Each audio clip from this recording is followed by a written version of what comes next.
Assalamu alaikum. In last video, I show you how to add Firebase Analytics in Unity. In this video, we will explore some code to enable or disable Firebase Analytics and resolve any error or dependency if it is not working.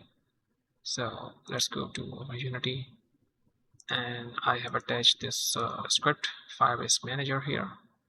I open this. This is the simple script. And in this video I want to show you two major things. The first thing is about the validate Firebase is working, and if there are any dependency issue that need to be resolved by Firebase itself. So we want to make sure that Firebase Analytics is working.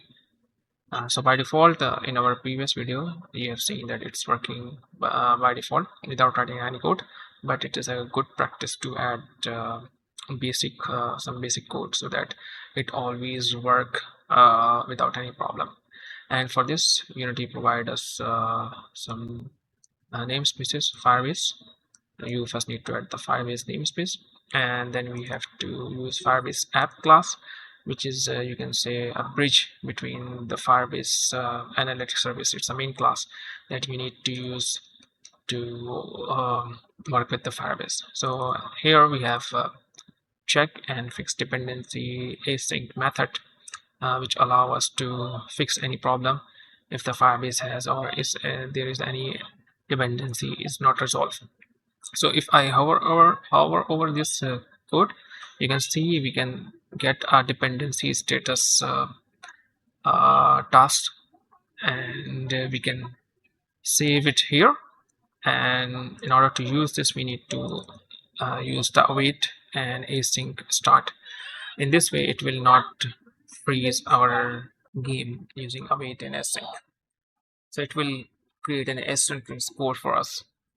Now, in the dependency status, we need to check that if the dependency status is equal to available, then we can simply log that Firebase is working, and we can create a variable here, and you can use throughout our code.